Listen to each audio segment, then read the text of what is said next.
nah, I haven't really told that many people. Like, actually, James Johnson got me the job, and he's like, don't tell too many comedians that this job exists. Because apparently he doesn't. Apparently, the person who got him the job said he doesn't want a lot of comedians there. So he's like, yeah, this is only for you and a few select people. I was like, all right. Oh my gosh. Facebook people, hi. If you're at home and you're watching or from work or you're military, a veteran, one of my people, just kick back, relax on your sofa, be a lazy boy, do something really old and put your feet up on an ottoman from the Ottoman Empire, I think. Just relax. We're not going to offend anybody unless you want to be offended. That's your choice. So today on Comic Spot, this is interview number 831. And this show is brought to you because I want people to get to know comedians off stage, behind their masks. Because when you go to a comedy club, I know from having worked at Harvey's in Portland, you go, it's a crapshoot. You don't even know who they are, what style of comedy. You don't even know if you like the comic. Now's your chance.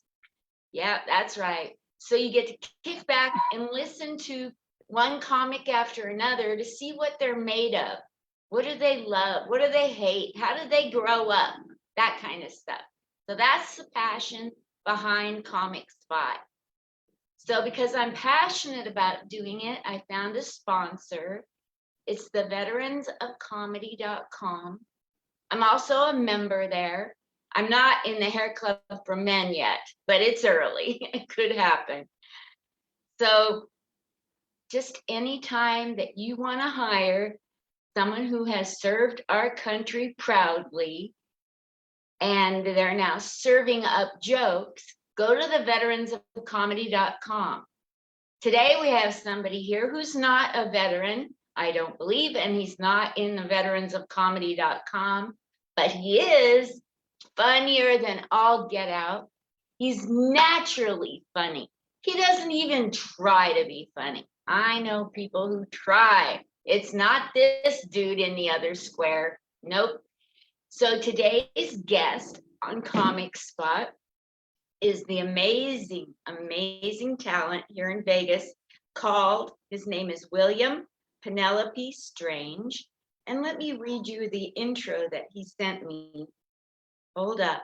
Okay. It says he toured through Asia and he did it just for laughs. See, I told you he's hilarious. Who tours through Asia just for laughs?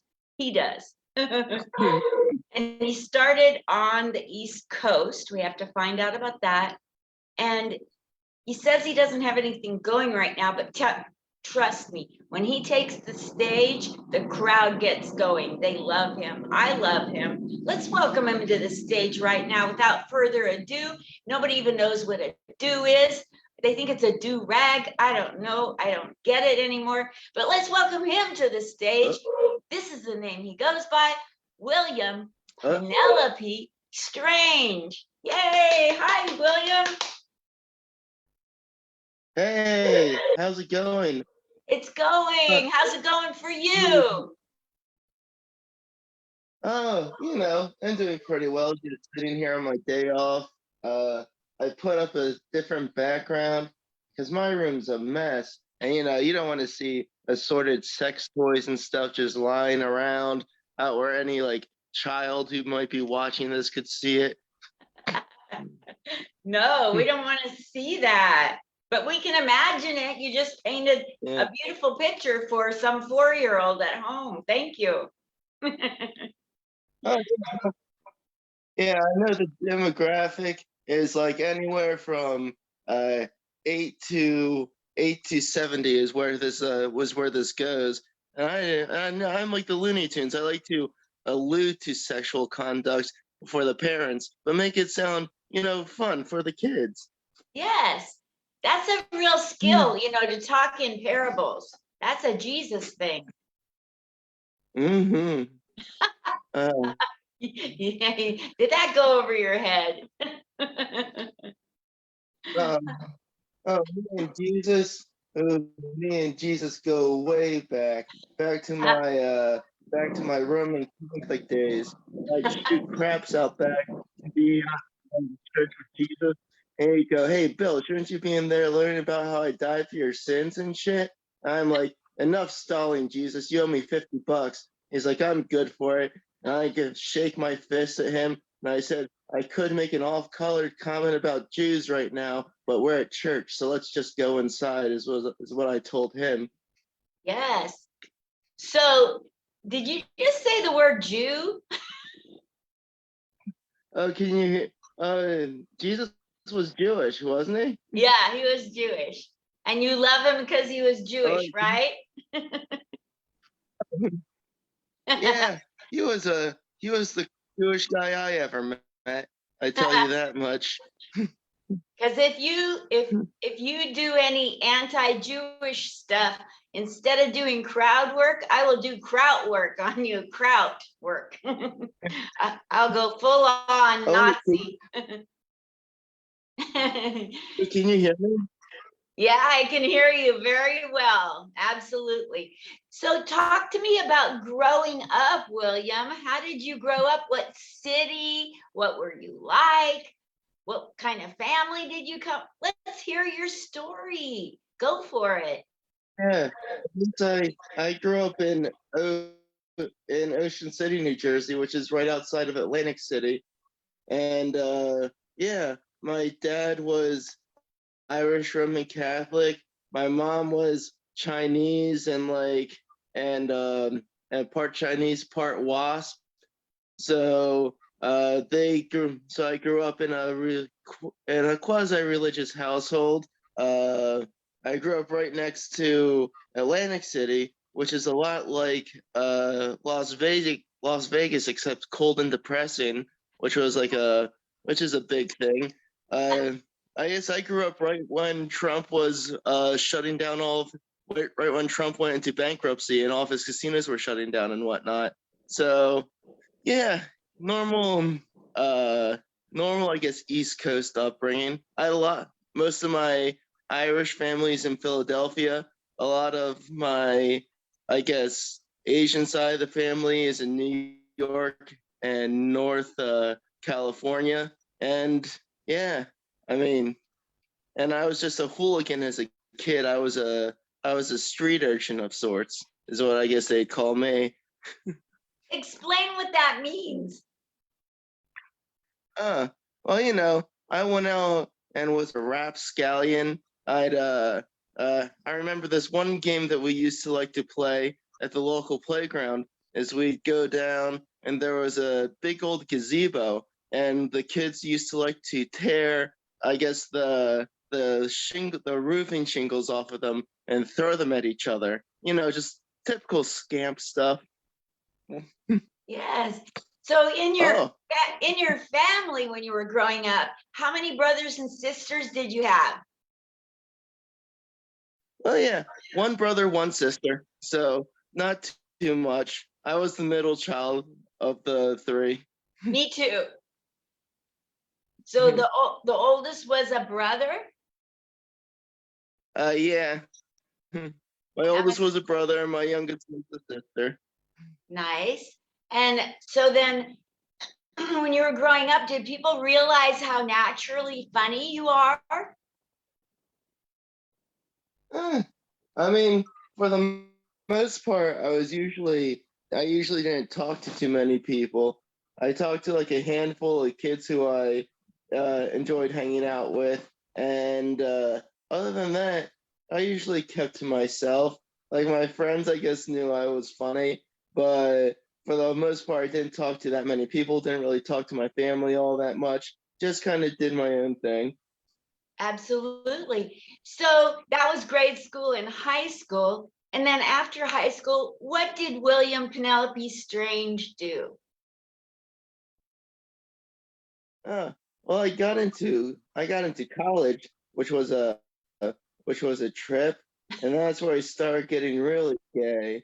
And it's like if you had to track where I was as a where I was as a faggot, it would be like it was all through high school and stuff, growing up in Roman Catholic households, being all homophobic and whatnot. And then as soon as I left high school, that's when I was recruited by the gay agenda. They gave out a pamphlet. And they said, "Kid, you look like you would suck a cock." And I was like, I never thought about it like that. It was a lot like an army recruiter. He's like, "How'd you like to suck cock for your country?" is what he told me. And I said, "I don't know if I could." He said, "Hey, how about you come down to this here glory hole? You give it a try, and if you like it, you can sign up for 4 years." And I just kept on re-enlisting ever since. Wow, this bit should get you on late night.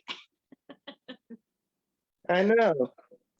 So that's like, so I was getting my ass blasted the other day. You see that's my bit for the Teen Choice Awards. Just totally gaped, What is it in your life? rose budded out. In your life, What? in your life, what was it that made you decide to do comedy? Honestly, like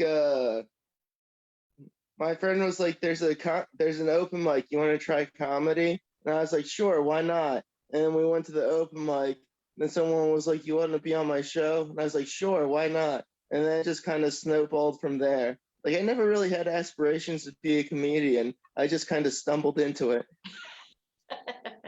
How come every time you talk, I think of Norm Macdonald? You know what's funny? No. You and Adam Dominguez both said that. He's like, you just kind of meander on in a conversation, and I was like, meander on. No, Yeah, that's those not. are fighting words. Oh my gosh. No, it's the cadence, your voice, the tone of your voice, the pace that which you go. I'm not talking about, I ramble. Are you kidding me? I'm the queen of ramble. You're Oh so, yeah, no, like you're funny like he is. You could be the next Norm Macdonald. You could do Norm Macdonald impressions so easily. yeah, no, it's I guess it's just how I've always talked. I kind of stumble through sentences, and before I know it, I forgot how they started. So And funny. I'm just like, I'm in too deep. That's so great. Because you know why that is because you're naturally funny, you're in the moment, and you know how to riff. You start in one point and you don't care where it takes you. You just go there because you're in the moment and it's beautiful to see. Oh, thanks. Yeah. And it also turns around on me a lot because before you know it, I forget where it was, but I was making some joke about about what was it? Oh yeah, some guy just like shot and or cut off his ex-girlfriend's head with a butter knife or something like that. And I was making some joke about how he was like about how I guess he never was good enough for girl. I forget exactly what it was, but I was making fun of how it's like people need to just be able to talk to women more. But then by the end of it, I was like, "Oh, that sounded a lot more like she got what was coming to her." I was like, "Nah, that's not what I meant. Uh, how about we take that back and try it again another day?" One time I did a Michael Jackson joke, and the joke is a great joke. It's not like racist based. It's just a great joke, right? Yeah. Unfortunately, the next joke was about Oprah Winfrey. It also was a great joke. But the problem was I was in Portland, Oregon, and the comic after me canceled me in front of everybody for being a racist I didn't know a racist grandmother was going to be here tonight. I didn't I thought I was punching. I had just learned that you don't punch down. And this was at the height of their fame. I was punching up. I don't know, because I some people just look to get like I have the whole joke about how I kind of had that awkward awkward. I had the story about how I had that awkward bondage sex situation where I was doing consensual, non-consensual with someone, and I remember I just moved to Los Angeles, and I was doing it at Second City, and after I got off, the guy was like, "Here at Second City, we get a lot of diverse comedians with diverse points of view, and we just want to let you know that Second City does not endorse rape." And I was like, "Now hold on just a minute there. There wasn't anything about rape in that." Well, I guess the kink is kind of is consensual, non-consensual, which is which is pretend rape. But I was like, yeah, it's like no one got raped in that scenario. Where are you pulling that from, buddy? Oh my You gosh. straight cisgendered white man, just trying to, yeah. The So only I mean, the only thing I don't like is when people have hate in their heart and they use comedy as a way to get away with having hate on stage. Like, oh, it's just a joke. Well, we can tell from the way you said that that you really hate those people, you know? yeah, there's some people whose like punchline is they said the N word, and it's like that's not a punchline, dude. That's just Christmas with the uncles. It's just good old fashioned racism is what that is. Yes. If we wanted that, we could just go visit our grandma. Exactly. It's like, well, not my dead grandmother, bless her heart. She's in racist hell right now, looking up at me, going, "I hated the wrong people's." What she's going right now. Not the Chinese one, the other one. The Chinese one was pretty. Actually, she was interesting because she was like really Chinese, but she lived in Texas like after she retired and everything. And apparently, everyone kept on mistaking her for Mexican while she was in Texas, but she's Chinese, and like no one who could, and she couldn't speak Spanish. And so apparently, a lot of the like Mexican restaurants she went to would like give her dirty looks because they'd be like, "How don't you know Spanish when you're Mexican?" And she would say this very loudly in public for no reason. She'd be like, "I hate Mexicans." We'd be like, "Grandma, quiet down." And she's like, "You don't understand. They all thought I was Mexican when I lived in Texas. And whenever they'd want me to speak Spanish, I'd speak French at them." I'd be like, "Grandma, stop. This is." It's like we're in public right now, and it was oftentimes just out of nowhere. No one would that we want to be in a Mexican restaurant. We'd be like in the middle of Applebee's, and she just spat out, "I hate Mexicans." It's like, "Grandma, quiet." So So bad. It was so yeah. bad when I was growing up in the 50s. Everybody would do this. I got a joke for you. So bad. Uh, Everything was so racist. So bad. I'm glad people are getting woke. What do you think about the woke movement, William P. Strange? honestly, it's like I endorse like people not being racist and being more inclusive, but also there's like a subsection that it's like it's more of a fad for them than to actually be inclusive and stuff, which annoys the ever living hell out of me a lot because a lot of people will jump onto things and co-opt like I can't tell. Like I remember one time I was in New York sitting outside a show. I forget exactly what the conversation was, but I said faggot in the middle of the conversation, and some like white knight came over and was like, "Hey, you can't say faggot." And I was like, "Bitch, I sucked more dicks than your ex-girlfriend." It's like, yeah, I can say faggot as much as I want. It's like, who are you to come over here and say that shit to me? So it's like, definitely, I endorse it, and I like people being less shitty to people, and but I also don't like people who try to show how woke they are so they can fuck some girl that they want to impress. It's like, I don't know. It's Yeah. like two sides of it. Yeah, if you're gonna be woke, but don't be fake woke. Yeah, don't be one of them fakers Yeah. because fakers get stakers. I don't know. I was trying to do a snitches get stitches thing. So it's like fakers get the shit kicked out of them. That's what we'll say. Oh my gosh. So how has it been going? What are some of the highlights in your comedy career since you started? I guess like touring through Asia was a cool surprise. Like Talk to me, talk to me about that. oh yeah.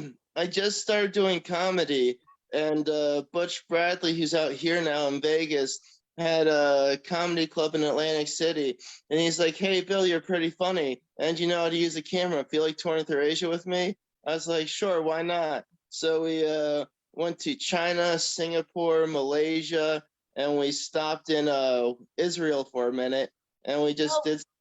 Yeah, it was lots of fun, and let me tell you, the Israeli people do not appreciate jokes about the Gaza Strip because you learn that pretty fast. And I mean, my joke was even a little was very like was pretty what's the tame. word I'm looking for? Innocent. It was just there was a coffee machine in our hotel that we were staying at, and I used to go down every morning and get a cappuccino mixed with a hot chocolate. And I was like, I was like, oh, they should call this drink the Gaza Strip because it's the bomb. And like, no one enjoyed that joke. And I was like, come on, I'm not the one shooting their children. It's you guys. And then I danced off stage as I was picked up by the police and put all over the last part was a bit of an exaggeration. I wasn't picked up by the police, but that was what they call colorful flair, I guess. Oh my gosh. Oh my gosh. So what have been some of the highlights on that tour besides being in Israel, saying something inappropriate? Because Um, I know you've said inappropriate stuff other places. oh yeah, in Hong Kong. No, this was Shanghai. In or was it Hong Kong?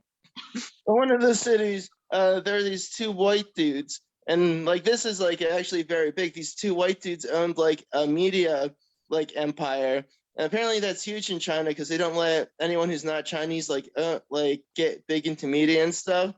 And they were at one of the comedy shows, and they were just passing out cocaine like it was no one's business. And they like tried to offer me some coke. They're like, "Oh, you're really funny. You're dark, but you're funny. Not a lot of people get that, but we do." And they're like, "Hey, you want to do some coke?" And I thought they were messing around because it's China where they, kill people for doing cocaine or whatever. And I was like, nah, I'm good. And then I go into the bathroom and just like comic after comic is just lined up doing lines of blow off of like toilet seats and stuff. And I was like, this is interesting. Then afterwards, they're like, oh, we liked you guys a lot. You want to go to a brothel? And I was like, I kind of want to go home. And Butch was like, yeah, we should just go. And they're like, come on, just come out to the brothel. And as we're walking over to the brothel, they're saying stuff like, oh yeah, the girls in this brothel are great. They do whatever you want. A lot of them have been sex trafficked from Vietnam. And I was like, hold on a second. Did you say sex trafficked from Vietnam? Like, yeah, no, don't worry about it. I'm like, I feel like that's something that I really should worry about. And so we're going to this brothel. There are women and all over the place. And I was like, I don't know what to do in this situation. And I guess like stomp your foot twice if I should call the cops. But then again, it's like, who knows if the cops are in on it? So we sit there uncomfortably for a while. And I was like, we should head back to the apartment. So me and Butch go back to the apartment, and he wakes up in the morning and he goes, Bill! And he's just like yelling at me. I'm like, what? He's like, did you slip cocaine into my pocket? And I was like, that's a weird thing to ask me. It's like, if anything, you were really drunk last night. How do you know you just didn't get cocaine? And so we're arguing for a little bit. And he's like, you know what? I bet what's his face slipped it into my pocket. So Butch goes on WeChat, which is their like, WeChat is everything combined into one. It's like the only thing you're allowed to use in China. He's like, did you slip cocaine into my pocket? And the guy left some voicemail like, you bet I did, you motherfucker. And he was like laughing and whatnot. And it was a real funny prank if you think about it. And now looking back, but we were going on a plane that morning. So that was almost an episode of Locked Up Abroad. And this isn't the Marines. I would have left Butch. I would have been like, well, this is my flight. See you later. My gosh, holy Toledo. So, now you're not military, right? Nah, my dad's side of the family was huge into the military, but none. Yeah, so far none of like my. Yeah, it was basically. I guess my dad's generation was the last one to really be big into the military. What branch was your dad in? He was in the army, and he volunteered during Vietnam, but his dad got him pulled off the airplane before he went over to Vietnam. So he apparently spent his entire service in Hawaii blowing up watermelons with ordnances, is what he said. Oh my gosh. So your grandfather saved your dad's life. Yeah, like apparently, this is what's weird. Like apparently, my granddad was like a school alderman or something like that, which doesn't sound that big, but apparently he like was really corrupt and was in with like Nucky Thompson and stuff like that. I'm like, what could a school alderman possibly do for Nucky Thompson? I could see him going up. It's like, now listen here, there have been some fourth graders messing with my niece. I want them in a locker at the bottom of the lake. It's like, what could he possibly? I don't understand like how it's like, well, I get the whole you want to have like control over everything, but I feel like school aldermen should be like the cutoff where you're like, I don't even want to waste my time with this anymore. So now Butch Bradley does military tours. When you went on your tour, was that military tours, military bases? Oh no, it was just for laughs. Most of them were like independent clubs. The expats hung out at a lot. Oh, there was this one place we went to that had a cool story behind it. It was in China, and apparently, the what was it? Oh yeah, it was a tourist resort, but prostitution had gone out of control there, and they said that it was making the Chinese government look bad. So apparently, they gave like the provisional whoever was in charge over there like 1 month to clean it all up. So it kicked out all the prostitutes and executed all the pimps, and I was like, that seems a little bit drastic, but the streets are very nice. Oh Argue with my the results of totalitarian dictatorships is what I always say. God. So what are your goals in comedy there, William P. Strange? Uh, I don't know. I guess mostly to be funny, I guess, and not have to work a day job are my two main goals in comedy. And after that, I'd be pretty happy with whatever I got. Absolutely. And then you know, with your style of comedy, I want to know who are the ones that you looked up to growing up that you thought were funny besides me? It's funny. Everyone, like I've gotten compared to Norm Macdonald a few times, but I actually didn't discover Norm Macdonald till I was like 23 years old.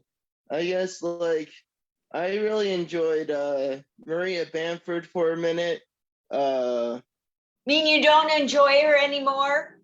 I haven't seen any. It's like it's not that I don't enjoy her. It's just that I haven't like actually seen her comedy in a while. It's just like while I was a teenager, I really liked her comedy and whatnot. And then I also what's actually really funny is I didn't discover Eddie Murphy till later. Like I knew Eddie Murphy because of all of the kids shows I saw him in. I didn't discover like Eddie Murphy as a comedian until I was like 20 either. And so I guess like most of the comedians I liked were, yeah, I guess I didn't have too many. Oh, I guess Mitch Hedberg is one that I really liked. Yeah, not too What many. Yeah. what's your favorite thing to do when you're doing a comedy? Roast people? Tell. Oh, I absolutely hate roasts. Like, I don't feel good like making fun of people all that much. Um, I do enjoy telling stories a lot just because they're super easy and to eat up time. If someone's like, it's like you got 20 minutes, get up there. I'm like, yeah, that's like four stories. That's an easy thing to do. And it also gives me room to meander like this. Yes, you're so good at it. So how did you learn to tell good, funny stories? Huh. I'm not sure. I guess I've just always kind of told stories. It's just like I've always just like built stuff. Like I I've always, I guess as the improvers would say, I've always yes anded my entire life to the point of, getting in trouble with the police. But it's that's neither here nor there. That's for the people of New Jersey to decide if I'm guilty or not. What happened there? Here and there, allegedly prank phone calling the police on payphones, stuff like that. Allegedly drinking underage, allegedly setting off fireworks underneath the boardwalk. Wow. Oh my gosh, a prankster, major prankster. What's your favorite thing that you've done where you could have gotten in a lot of trouble, but you didn't get caught? Hmm. Let's see. What can I talk about that's not too incriminating? I wonder what the statute of limitations are on poop-related crimes. There was a time where I allegedly pooped in a mailbox, but which is apparently did you know that's a federal crime right there? Yes, yes. So allegedly I'm a felon, but for any cops watching out here, this is all just comedy and fake stories, and I'd love to see you try and prove it. I don't submit to DNA scans. You come to DNA samples. You got to come here with a warrant, wherever the hell I am. You have to You have to come and find me in this quiz about how much you know about the clitoris. That's where you have to come find me and deliver me that warrant, because I'm not going down without a fight, coppers. Oh my gosh. So what's next in your career? What's coming up? You say you're not doing much, but I find that hard to believe because you're so stinking funny. So what have you got coming up? Uh, Not a whole lot. Like I'm going back to Los Angeles in January to hit up a few. Like they're not too huge. Just like I have some friends out in Los Angeles I want to see, so I made an excuse to go out there, and they're mostly just bar shows where I'm going to be having a lot of fun, just like talking to. But mostly it's just to hang out with some friends. Other than that, like I mean, Fitzy said he wants to get me on his show at the end of January, so that happens sometimes. Every once in a while, you get small spots at the LA Comedy Club, but nothing really to write home about. Yes, absolutely. So who are some of the people in your life who've come along and helped you besides Butch Bradley? And by the way, Butch, if you're listening, thank you for finding real raw talent that is naturally funny. He gives people a chance, and he also trains people. He mentors them, which is different than training. Training is, here's a book. Butch gets into your life, and he stays by your side. I guess other people. I guess there's my friend Alyssa who's over in Los Angeles who's helped me a lot with stuff. It's like pretty much there's Butch, Alyssa, uh, Carla, Butch's girlfriend, is pretty dope. We always get into shenanigans, getting high and whatnot. Uh, letting off a few stray bullets at passing police cars and say, "Come at us, bro," stuff like that. Uh, it's yeah, I guess and I guess viewers like you are also the ones that help me. That there's a little PBS call out to all of the amazing Linda Marcus Smith fans out there who are watching right now, who don't know the weird stuff that's just behind me as I lay sprawled out on my bed like this. Like, let me just tell you, that, what is it, that boutique that's up next to the LA Comedy Club, that sex store up there? They're not only is their selection dangerous, it's also very boring. all their butt plugs, like all their bases are too small. That stuff will get lost inside you. It's like they just have plain dildos, and it's just a very basic bitch sex toy boutique. Like, it's back to the original question. Yeah, those are like basically the people who have helped me. Awesome. I want to, next time we're at the Ocha Thai Mike on Thursday, I want you to be my bodyguard, and I want to go over to the sex shop and videotape me making them explain over and over, because I'm old, I don't get it. They'll have to re-explain and re-explain every single dildo on the shelf. Oh, what's really fun is like I could do a whole like podcast just on sex safety and stuff because all the crazy stuff, toys and fetishes I've explored incorrectly, and all the blood that's been spilled. Like one time I actually burned a divot into the tip of my penis with a well, I guess it really depends on who you want to blame here. It's like me or the guy who scotch taped a bunch of matches to the tip of my dick, but he burnt a divot right in the tip of my penis, and I was like, hey, that was unsafe and uncalled for. You are getting a 1-star Yelp review, is what I told him. But that divot stayed on there for like almost a year, and it's little stuff like that where I could be like, yeah, if you ever are trying to experiment with fire, don't tape a bunch of matches to your penis. It's little tidbits like that I could just fill a podcast with. And so when you say that your name is William Penelope Strange, you have a middle initial P, with all the exploration of sexual things, how come doesn't the P stand for pudding cups? What's actually funny is the only reason why it's P is because Ty Ty Rivera, another comedian. Let me continue to name drop. Ty Rivera, you may have heard, but he he kept on calling me Penelope Strange, and he's like, I could have sworn I heard you say that your middle name was Penelope somewhere, and before that, my middle initials were NP, which just were standing for name pending. And I was like, you know what? Penelope's a good name as any, so I just put Penelope there instead. Oh my gosh. I do this clean comedy show on the weekends for the military, and everybody knows the drill. You got to be clean. So this guy came on and did a Bill Cosby joke with pudding cups as the punchline, and I didn't know the Urban Dictionary definition of pudding cups. Oh, my favorite Urban Dictionary thing is called the Rafiki, and basically it's you're having sex with someone, then before you come, you come in your hand, then you put it on your fingers and you rub it across their forehead and go Simba. Oh my gosh. You're crazy.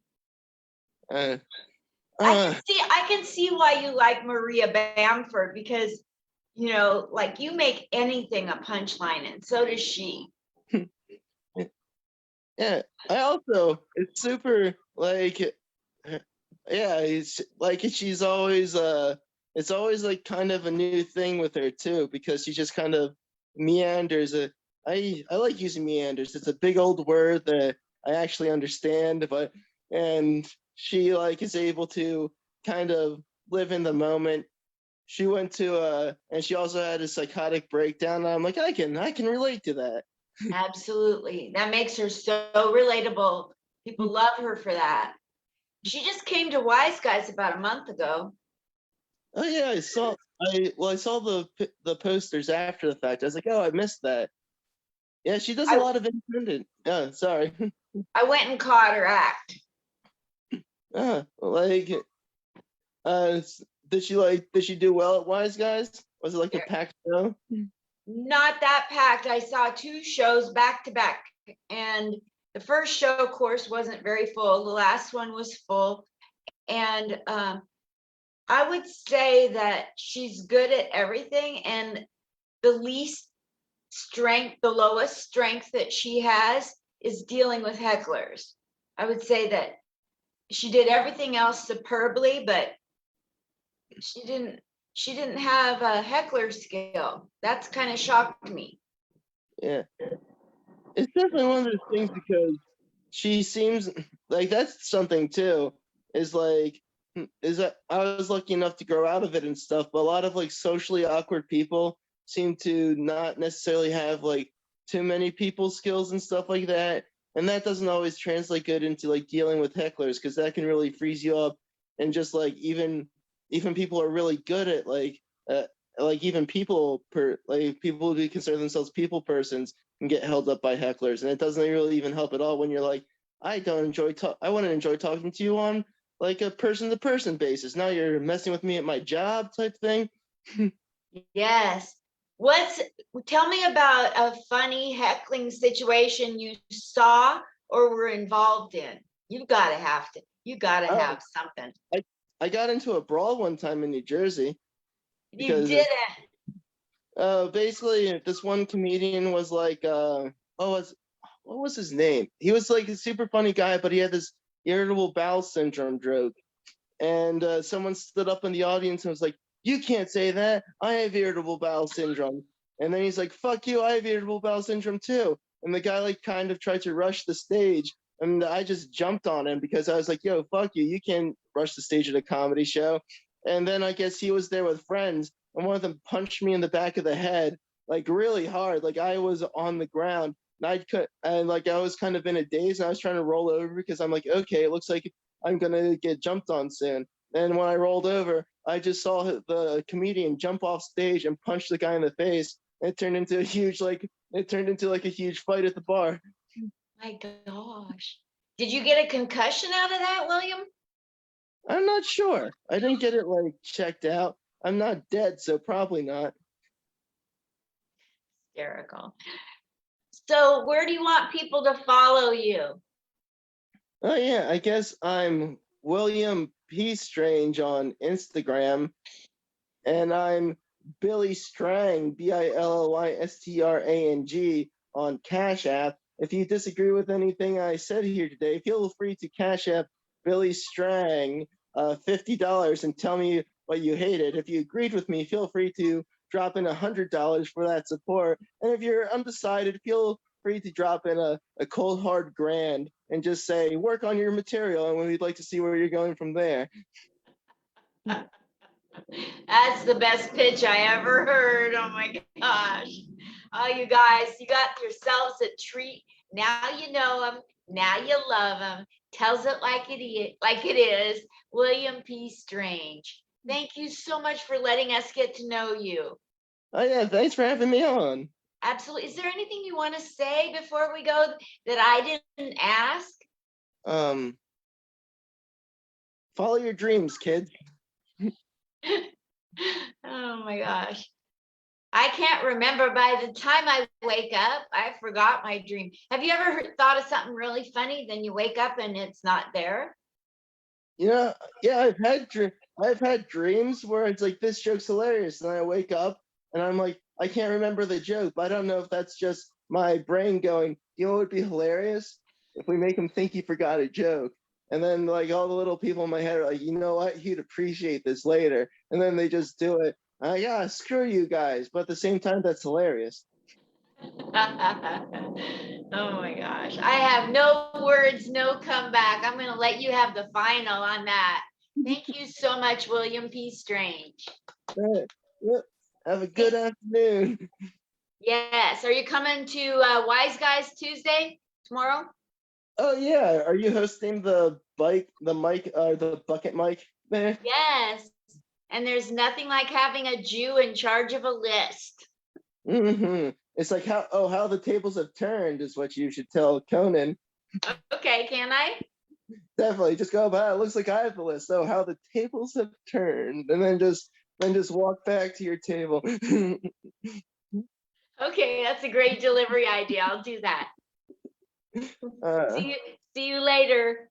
all right, I'll see you. Love you lots. Bye.